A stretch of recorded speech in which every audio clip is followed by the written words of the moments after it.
नमस्कार, मेरा नाम संजय कुमार है। मैं एक कवि, कहानीकार, उपन्यासकार और चित्रकार हूँ। ये लेख मैंने काफ़ी वर्ष पहले लिखा था। अब यह लेख मैं आपके समक्ष प्रस्तुत कर रहा हूँ। मेरे लेख का शीर्षक है स्वतंत्रता के बाद भारतीय समाज। हमारी संस्कृति बहुत महान है, पर किसी भी सरकार ने वैदिक संस्कृति का प्रचार प्रसार नहीं किया। पर सरकार ने जिहादी कट्टरवाद को खूब भड़काया। उन्होंने जिहादी कट्टरवाद को जितना हो सका उतना भड़काया। इसीलिए हमारे देश में जिहादी कट्टरवाद फैलता चला गया। स्वतंत्रता से पहले भारतीय समाज अनेक विकृतियों से घिरा हुआ था। दीर्घकालीन परतंत्रता के कारण भारतीय समाज अनेक विकृतियों से घिर गया। परतंत्रता एक ऐसी अवस्था होती है जिसमें समाज इतनी ज़्यादा बुराइयों से घिर जाता है कि उन बुराइयों की हम गिनती भी नहीं कर सकते हैं। स्वतंत्रता के बाद धीरे धीरे बुराइयां खत्म होने लगीं। लोकतंत्र के आने से हमें बहुत फायदा हुआ है। स्वतंत्रता के बाद सिर्फ सवर्ण जातियां ही राजनीति में सक्रिय थीं, ज़्यादातर राजनीतिक पार्टियों में। पर धीरे धीरे पिछड़ी और दलित जाति के लोग भी राजनीति में प्रभावशाली रूप में सक्रिय हो गए। उदाहरण के लिए अगर हम उत्तर प्रदेश की राजनीति को देखें तो हमें काफ़ी बातें पता चलेंगी। स्वतंत्रता के बाद सिर्फ ऊंची जाति के लोग ही सांसद और विधायक बनते थे ज़्यादातर परिस्थितियों में। पर 80-90 का दशक आते आते पिछड़ी और दलित जाति के लोग भी राजनीति में प्रभावशाली रूप में सक्रिय हो गए। मैंने अपनी आंखों से ऊंची जाति के लोगों को, पिछड़ी और दलित जाति के लोगों को बिना प्रयोजन के गालियां बकते हुए देखा था। लेकिन ऐसे लोग ना तो सच्चे भारतीय हैं, ना ही अच्छे मनुष्य हैं। 2014 से पहले हमारा समाज बहुत पीछे था, पर 2014 के बाद हमारे देश में बहुत से परिवर्तन हुए हैं। मैंने ये भी देखा था कि ऊंची जाति के कुछ दुष्ट लोग दलित जाति और पिछड़ी जाति के लोगों से अपने खेतों पर काम करवाते थे, पर फिर भी उन्हें उनकी मेहनत का पैसा नहीं देते थे। दलित और पिछड़ी जातियों पर ऊंची जाति के कुछ दुष्ट लोगों ने बहुत अत्याचार किए थे।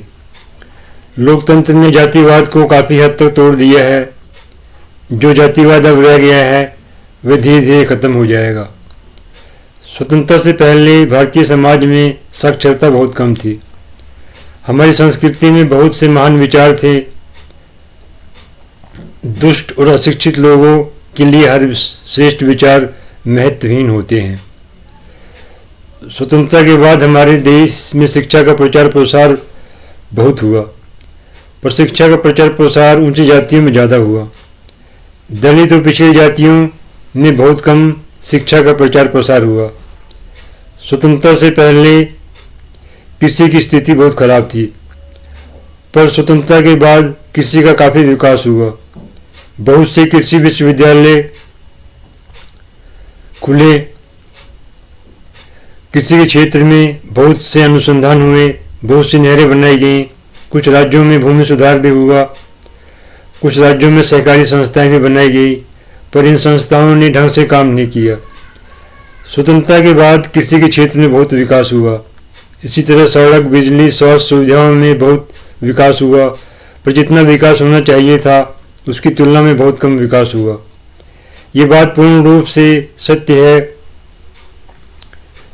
कि भारतीय नेताओं की विचारहीनता के कारण लोकतंत्र का पूर्ण लाभ जनता को नहीं मिल पाया। स्वतंत्रता से पहले भगत सिंह ने कहा था कि गोरे अंग्रेज तो चले जाएंगे, पर उनकी जगह पर काले अंग्रेज आ जाएंगे। स्वतंत्रता के बाद हमारे ज़्यादातर नेता परम भ्रष्टाचार और परम अपराध में डूब गए। हमारे देश का प्रशासन भी परम भ्रष्टाचार और परम अपराधीकरण में डूब चुका था। भगत सिंह की बात एकदम सही हो गई। हमारे ज़्यादातर नेता हमारा वैसे ही शोषण करते हैं जैसे अंग्रेज हमारा शोषण करते थे। कुछ मार्क्सवादी भारत को अर्ध सामंती, अर्ध पूंजीवादी समाज मानते हैं। ये बात बिल्कुल सही है। हमारे देश में सामंतवाद के अवगुण भी हैं और पूंजीवाद के भी अवगुण हैं। सामंतवाद के अवगुणों को हम गांव में जाकर देख सकते हैं। गांव में 2014 से पहले हर विकृति परमावस्था में थी। गांव में लोकतंत्र का लाभ लोगों तक बहुत कम पहुंचा था। ये सब परिस्थितियां और घटनाएं 2014 से पहले की हैं। पूंजीवाद के अवगुणों को हम शहर में आकर देख सकते हैं। स्वतंत्रता से पहले स्त्रियों की दशा हर दृष्टिकोण से खराब हो चुकी थी। स्त्री को सिर्फ घरेलू कामों तक ही सीमित रखा जाता था, पर स्वतंत्रता के बाद स्त्रियों की दशा में बहुत सुधार हुआ है। स्वतंत्रता के पहले भारतीय समाज में पिछड़ापन बहुत ज़्यादा था, पर स्वतंत्रता के बाद पिछड़ापन बहुत कम हुआ है। किसी भी देश को जब स्वतंत्रता मिलती है तब उसका बहुत विकास होता है। स्वतंत्रता के बाद भारत की सभी भाषाओं में श्रेष्ठ साहित्य की रचनाएं हुई हैं। हिंदी साहित्य में भी श्रेष्ठ साहित्य की रचनाएं हुई हैं, पर हिंदी साहित्य उस ऊंचाई को नहीं छू पाया जो ऊंचाई स्वतंत्रता से पहले के साहित्य में थी।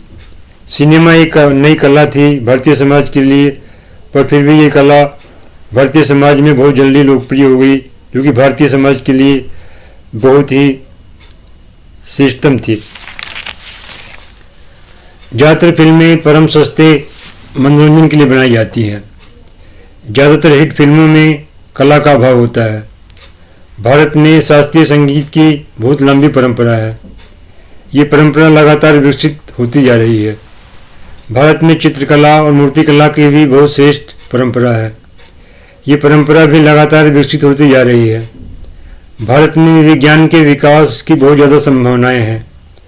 भारत के नेताओं ने विज्ञान का विकास नहीं किया था जितना विकास उन्हें करना चाहिए था। 2014 से पहले कोई भी वैज्ञानिक भारत में रहकर श्रेष्ठतम वैज्ञानिक अनुसंधान नहीं कर सकता था। वैसे कुछ अपवाद स्वरूप कुछ वैज्ञानिकों ने श्रेष्ठतम अनुसंधान किए थे, पर विदेशों में जाकर वह श्रेष्ठतम अनुसंधान कर सकता है।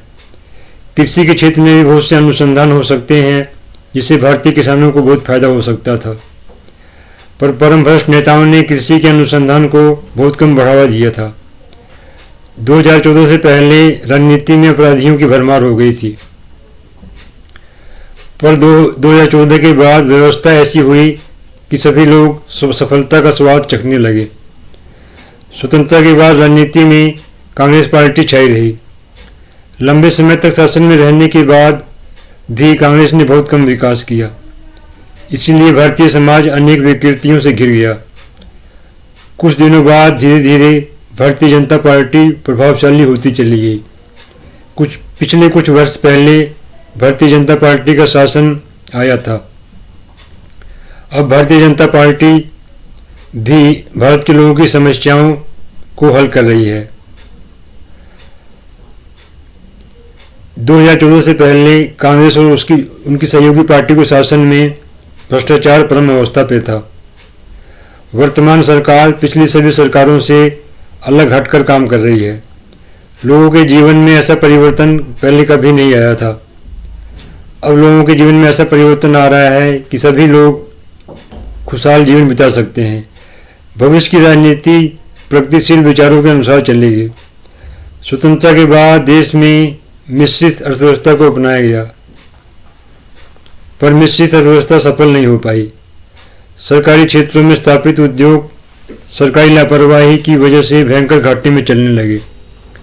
रोजगार का सबसे बड़ा साधन कृषि को सरकार ने बहुत कम विकसित किया था। राजनीति और प्रशासन परम भ्रष्टाचार में डूब गए थे। ये सब परिस्थितियां और घटनाएं 2014 से पहले की हैं। प्रशासन इतना ज़्यादा भ्रष्ट हो गया था कि विकास की सारी योजनाएं ठप हो गई थी। सरकार ने जो श्रम नीतियाँ बनाई थी उसके कारण श्रमिकों का शोषण बढ़ता ही चला जा रहा था। स्वतंत्रता के बाद सरकार ने भूमि सुधार ठीक ढंग से नहीं कराया था। सरकार ने किसानों को बाजार, बीज, खाद, सहकारिता, सिंचाई, वैज्ञानिक सलाह आदि की सुविधाएं नहीं दिलाई। इससे भारतीय कृषि पिछड़ती ही चली गई और इतनी ज़्यादा पिछड़ी कि किसानों का जीना ही हराम हो गया। सरकार ने भ्रष्टाचार और अपराधीकरण को रोकने के लिए कोई प्रभावशाली और व्यवहारिक नीतियां नहीं बनाई। इसका नतीजा ये निकला कि सभी पार्टियों में अपराधियों की भरमार हो गई थी। अपराधी नेता जनता का विकास कैसे कर सकते हैं? इसीलिए हमारे देश में बहुत कम विकास हुआ था। इसे हम अपने चारों तरफ बड़ी सरलता से देख सकते हैं। जिला प्रशासन से भ्रष्टाचार की जो नदी निकलती है वह राज्य सरकार की भ्रष्टाचार की बड़ी नदी से मिलकर केंद्र सरकार के भ्रष्टाचार के महासागर में मिल जाती है। भ्रष्टाचार का यह प्रभाव इतना शक्तिशाली हो चुका था कि कोई भी सरकार इसे रोक नहीं सकती थी। हमारा संविधान पूर्ण रूप से असफल हो चुका था। हमारा संविधान भ्रष्टाचार और अपराधीकरण को नहीं रोक सकता था। सरकार की विनाशकारी नीतियों के कारण आम आदमी का जीना बहुत मुश्किल हो गया था। सरकार ने जो विदेशी पूंजी निवेश की नीति अपनाई है, इससे बेरोजगारी, शोषण और गरीबी और विषमता बढ़ती ही चली जा रही है। बहुत से अर्थशास्त्री ऐसी शोषण मुक्त अर्थव्यवस्था के बारे में सोच रहे हैं जिससे सभी लोग खुशहाल हो सकें। कुछ वर्ष पहले सूचना का अधिकार कानून सरकार ने लागू किया था। इस अधिकार से लोगों को बहुत लाभ होंगे। इस अधिकार को बहुत पहले ही लागू कर देना चाहिए था। आने वाले समय में संतुलित मिश्रित अर्थव्यवस्था ही सबसे उपयुक्त अर्थव्यवस्था होगी। आज जिस तरह की अर्थव्यवस्था चल रही है वह अर्थव्यवस्था शोषण को बढ़ा रही है। इसलिए हमारे देश में गरीबी, बेरोजगारी और अन्याय बढ़ता ही जा रहा था। ये सब घटनाएं और परिस्थितियां 2014 से पहले की हैं। जो लोग इस व्यवस्था में उद्योगपति बनने थे वो भी काला धन इकट्ठे करने से बाज नहीं आ रहे थे। नौकर और नौकरशाहों ने और राजनेताओं ने बेशुमार काला धन इकट्ठा किया था। कोई भी आर्थिक व्यवस्था कभी स्थायी नहीं होती है। आज जो आर्थिक व्यवस्था चल रही है वह कल बदल जाएगी। मेरी वीडियो को देखने के लिए आपका बहुत बहुत धन्यवाद। अगर आपको ये मेरा वीडियो पसंद आया हो कृपया मेरे चैनल को सब्सक्राइब कर लें और बेल आइकन जरूर दबा दें और लाइक भी कर दें। वंदे मातरम। भारत माता की जय। नमस्कार।